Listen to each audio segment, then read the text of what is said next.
भक्त मैंने आज हाथ को टेकी देइछन्ति एवं महाप्रभु उद्देश्य सी अपेक्षारत केतबले महाप्रभुंकर से दिव्य रथ को टी आम स्पर्श करूँ दौड़ी रज को टी छुईबू समस्त अपेक्षा कर पार्श्व महाप्रभुंकर से नीतिकांति समापन हो सारा महाप्रभुंकर रथ टଣା आरंभ हम तेबे समय आवर्तन आ विवर्तन भितर बहु उत्थान पतन को भेद करी प्रगतिर रथ ओडिशार जो उत्कलर जो सनातन धर्मर जगन्नाथ संस्कृतिर रथ घोर घर घरनाद कर चली आगु के मो चलो गड़ी एतिर किसी सन्देह ना श्री जगन्नाथ पतित पावन जय यात्रा ए पताका उड़ाई चली वसुधैक कुटुंब कन्या वसुध्या ए समग्र विश्व एक महामंत्र अभिमंत्र यही महामंत्र अभिमंत्र कर रथत्रय मुखतः काठ द्वारा निर्मित होता है यह समस्त काठ आपण मैंने देखिए ये समस्त काठ आगुरी दशपला महाराजा आमर नयागढ़ जिला दशपला पाखु आसूला आसे एवं दशपला ठारू 35 किलोमीटर दूर रे श्रमिक माने गोटे काठरे छामुंडिया करी ये काठ को संग्रह करता तेणु से गोटे गाँ आज्ञा से अच्छी दशपलार अनति दूर में दशपला महा माने ऑफिस पाखठार गोटे ब्लॉक अच्छी ता ना हूँ से ब्लॉक गणिया ब्लॉक से गणिया ब्लॉक अनति दूर गोटे छामुंडिया गाँ अच्छी आज्ञा आपड़ से गाँव नाम छामुंडिया कहीं ना मुझे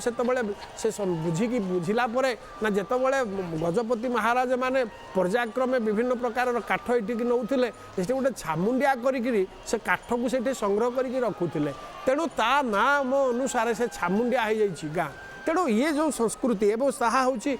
आज पर्यंत से गाँ अच्छी से काठ आसूला से स्थान में एक गढ़ी उठी गाँ से गाँ ना से आजिकल रही पुनश्च आपण मैंने देखिए सदर महकुमा दशपला ठारू आउ अनति दूर में काठ आसूला से किसी बाटर सब से पंडा मान द्वारा महानदी काठ को संग्रह कर आणिकी रखा जाऊला एवं से काठ को आणिकी से गोटे गणिया ब्लॉक अच्छी आज्ञा से ब्लॉक गणिया रखा जाऊला से गणिया ब्लॉक माने मुझे पचारि जे आप गणियार जन्म ना कहीं प्रति प्रत्येक अंचल गोटे गोटे ना आगे नामकरण यथार्थता थाए सी कहले आज्ञा से आम बुढ़ा काल आम शुणीचु जे गजपति महाराज मैंने जो पुरी की काठ आमर जाए रथ पे से कहती काठ सब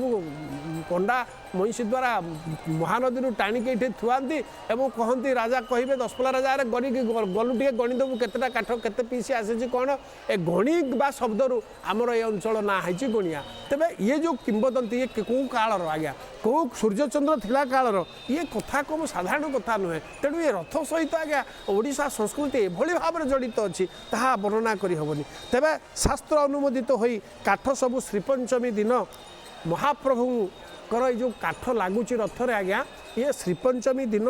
महाप्रभुंकर हाणिबा बा अनुकूल होता है काठ को हाणिबा एवं दुई रे रथ निर्माण उद्देश्य राजनगर मुखस्थ रथ खोला को बा महाखोलार सब काठ को आणिकी रखा जाए जो महाप्रभु रथ प्रतिष्ठा करागला श्रीरामनवमी दिन काठ सब चिरा आम गोटे परंपरा आज रामनवमी दिन ही आसब श्रीपंचमी रामनवमी रथ खोलार काठ रे एवं श्रीरामनवमी दिन काठ सब चिरा काम आरंभ हम एवं अक्षय तृतीया दिन ठारू रथ कार्य आरंभ करेंगे आमर रथ सेवक माने जो माने करुछंती रथ निर्माण पाई 36 निजोग सेवक माने प्राय 2 मास धरी रथ निर्माण कार्य आरंभ करती देखूँ अक्षय तृतीया ठारू रथ कार्य आरंभ हम काठ काम ये 36 निजोग जो माने या भितर अच्छी ये सेवा करके आज्ञा करेंगे से माने हेले रथकार नायक से कह जाए प्रथम जे रथकार नायक सी 36 निजोगर गोटे गोष्ठी एवं तापर ढला ढल बढ़ई जो बढ़ई भाई माने आपको सब ढलई करेंगे बांधे ये करेंगे तापर लाला बढ़ई गोटे अच्छी लाल बढ़ई सी सब कमार भाई माने से सब लुहा फुआ जो लगुच ताकू करेंगे तापर रूप खंजा बढ़ई मंडीमरा महारणा तंबरा करणिया एमती अनेक आज्ञा 36 प्रकार सेवक आ भितर अच्छी से विभिन्न प्रकार काम करती खंडुआ पहंडिया दोलिया बगिया बड़ काठुआ एमती आज्ञा केतक अच्छा तापर रथ छत्रकार अच्छा आज्ञा स्वतंत्र भाव में देखु सुदर्शन करूँ सुंदर भाव में महाप्रभुंर दिव्य भाव को अपेक्षा कर भक्त मैंने हाथ टेकी ऊर्ध्व भाव हो आज प्रभु उद्देश्य अपेक्षा कर प्रभुंर रथ केतबेले टणा हम